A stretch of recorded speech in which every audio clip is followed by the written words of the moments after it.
Muchas veces cuando visito casas de clientes suelo darme cuenta que hay una serie de errores decorativos que se repiten una y otra vez.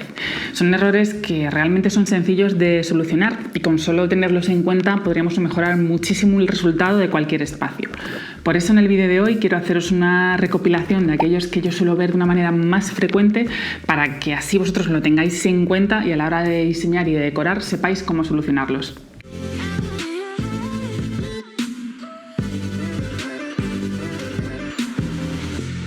Hola, soy Miriam Gómez, arquitecta técnica y diseñadora de interiores. Bienvenidos una vez más a este nuevo vídeo del canal, Miriam Mimesis. Ya sabéis que es un canal en el que os doy todo mi punto de vista más profesional sobre la arquitectura, la decoración, el interiorismo y os invito a uniros si no lo habéis hecho ya. Está claro que decorar es algo muy personal. Realmente tiene que estar basado en nuestra forma de ser, en nuestra personalidad y en los gustos que nosotros tenemos. Nuestra vivienda tiene que representarnos. Pero aparte de esto hay ciertas reglas de la decoración, ciertas reglas de la arquitectura, del interiorismo, que si las conociéramos pues nos haría muchísimo más fácil todo ese proceso. Por eso os he hecho un resumen que os voy a contar a continuación de aquellos errores o aquellas reglas que yo creo que debemos tener en cuenta antes de empezar cualquier proyecto de decoración.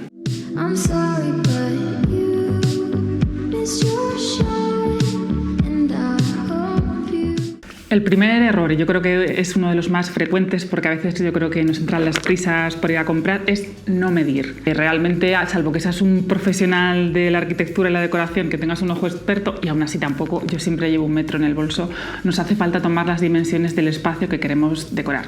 Tomaros vuestro tiempo, pensarlo tranquilamente, dibujad el plano, recoger en él todas las medidas, dónde están las puertas, las ventanas, la altura que tenemos, incluso dónde tenemos los enchufes y el resto de elementos que nos pueden hacer falta a la hora luego de diseñar el amueblamiento y la decoración para que desde un principio lo tengamos claro. Os voy a dejar abajo en la caja de comentarios el vídeo que hicimos sobre cómo tomar medidas para que si tenéis algunas dudas sobre este tema sepáis cómo hacerlo.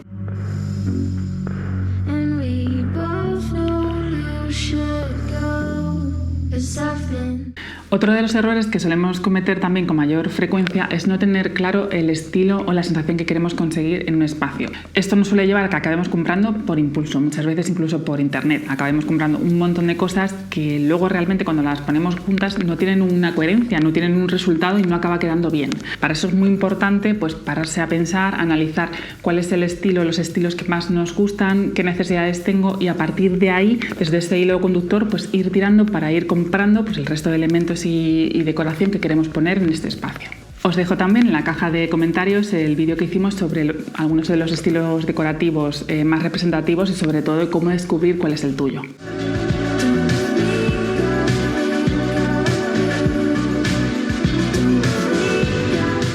Otro error muy típico es comprar sets de muebles. No hay nada más aburrido que entrar en una casa, en una vivienda y que aquello parezca un catálogo. Es decir, que la mesa, la silla, los sillones, el aparador, sean todo completamente conjunto en los mismos colores. La verdad es que eso acaba demostrando que tiene poca personalidad, acaba creando espacios demasiado sosos que realmente no nos representan.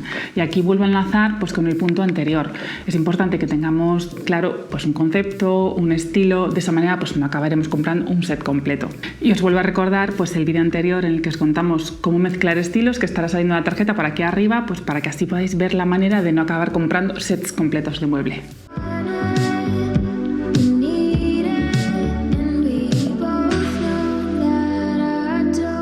Otro punto muy importante sería tener en cuenta las proporciones. Es decir, es un error de libro no guardar las proporciones, no saber el tamaño del espacio que tenemos. Si tenemos un salón muy pequeño y ponemos un sofá demasiado grande, vamos a conseguir que el espacio se vea abarrotado, que parezca que está todo como encajado.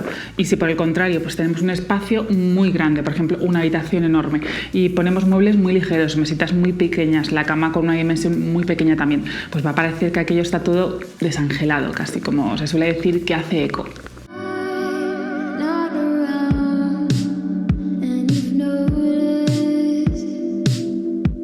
Otra de las cosas que a veces pasamos por alto es no tener en cuenta dónde se va a ubicar los aparatos electrónicos, ya sea una televisión, un equipo de sonido, o podemos colocar también las distintas lámparas, elementos de iluminación, o por ejemplo que queramos incorporar a nuestro espacio, a nuestro salón, un sofá que sea eléctrico y necesite un enchufe. Es decir, si no tenemos esto en cuenta a la hora de comprar los muebles, pues acabaremos llenando el espacio pues, de cables y de regletas para conseguir enchufarlos. Mientras que es algo que evidentemente en obra se puede prever perfectamente y dejarlo listo. Y si ya tenemos la obra terminada, que la vivienda está acabada, pues con pequeñas modificaciones, haciendo rozas y moviendo esos enchufes, pues evitaremos tener pues, todo el espacio lleno de cables, de regletas, que eso es algo que realmente se ve muy feo.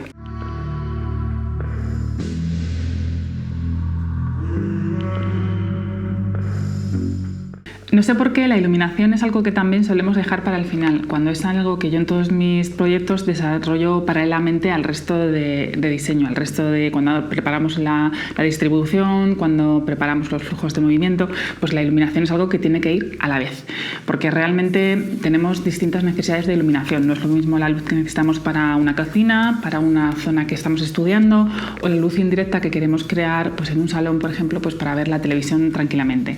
Esto es algo que hay que pensar muy bien a la hora de decidirnos pues, por comprar los distintos elementos que nos van a acompañar respecto a la iluminación del espacio.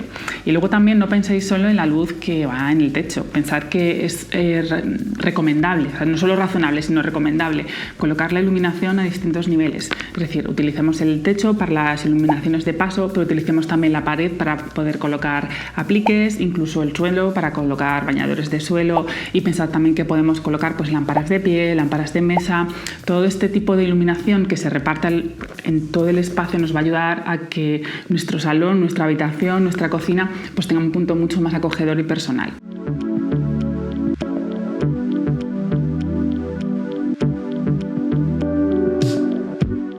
Y llegamos al error número 7. Este tiene que ver con la luz natural que tenemos en nuestro espacio y los colores con que lo queremos pintar. Normalmente hay muchas veces que nos dejamos guiar pues un color que hemos visto en una revista, por la muestra que vemos en la tienda de pinturas o cuando cogemos un muestrario de colores, y realmente este color no va a quedar igual en nuestro espacio, en nuestra casa, porque este se va a ver alterado por la luz que nosotros tengamos en él. Yo siempre recomiendo que antes de que elijáis un color no os dejéis guiar solo por modas o por la recomendación que os dice el pintor o en la tienda de pinturas, sino es que os llevéis una pequeña muestra a casa, que hagáis una muestra en la pared y que la veáis por cómo queda según la luz natural que tenéis. Porque aparentemente un color que a ti no te parece tan oscuro en la tienda, con la luz que tienen allí aplicado en la pared de tu habitación, si realmente, por ejemplo, no tiene mucha luz natural, pues acaba siendo un color muchísimo más oscuro que acabará haciendo más pequeño el espacio.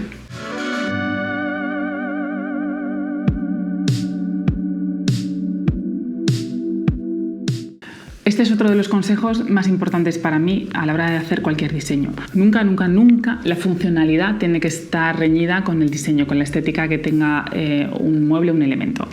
Ya sabéis que hay veces que vemos muebles, que vemos elementos que nos encantan en diseño porque son muy ligeros, muy lineales, muy livianos, pero realmente eso no resulta funcional para nuestro hogar. Os pongo un ejemplo. Pues estáis eligiendo, por ejemplo, el mueble que necesitáis para el baño, que es el único baño que tenéis, y no es un baño demasiado grande y tampoco tenéis pues, mucho espacio de almacenaje. Es verdad que hay muebles de lavabo que están compuestos únicamente por una encimera y lo que es la pila del lavabo, que queda muy estético, muy minimalista, muy bonito, pero ¿dónde tenemos el espacio para almacenar? ¿Dónde guardamos las toallas? ¿Dónde guardamos pues, todos los elementos de cremas, el cepillo de dientes, el maquillaje, el resto de cosas que todo tenemos que tener en el baño, que todos utilizamos y que tenemos que tener un orden y un sitio donde guardarlas? Es decir, pensad cuando elijáis algo que por bonito que sea tiene que ser también funcional, si no realmente no será un buen diseño.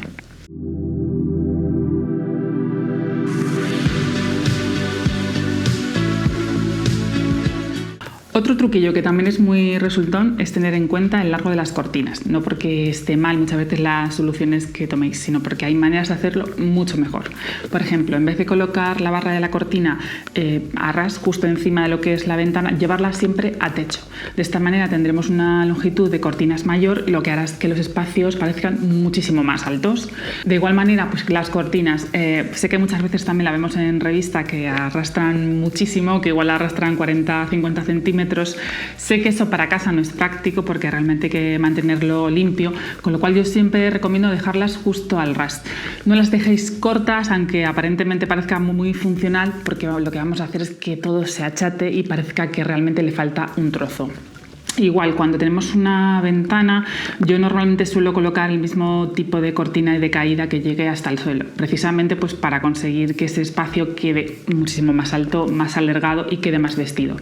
Eso sí, si debajo de la ventana tengo algún elemento como un escritorio, un aparador, una consola, algo que no me permite que la tela llegue hasta el suelo, pues suelo sustituir lo que es la cortina y las caídas, pues un store, que va a ser muchísimo más cómodo y más funcional y no nos va a quedar tan molesto a la hora de que tengamos algún elemento debajo.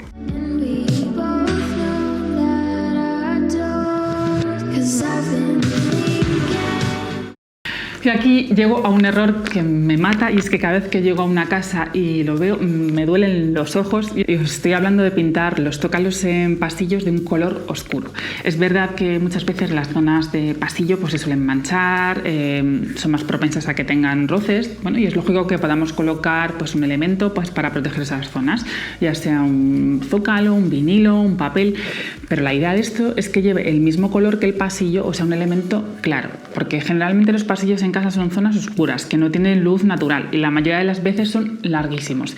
Si colocamos un zócalo a media altura de un color oscuro, lo que estamos haciendo es partir el espacio de manera que parece muchísimo más bajito y encima, al ser una línea horizontal, vamos a hacer que parezca muchísimo más largo.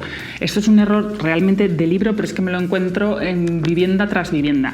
Si queréis saber más truquillos sobre cómo podemos modificar el espacio únicamente utilizando color y pintura, os voy a dejar también abajo en la descripción un vídeo en el que hicimos sobre cómo utilizando pues, la pintura y los colores podemos modificar la sensación que nos da un espacio y que parezca más alto, más ancho, más largo o más estrecho.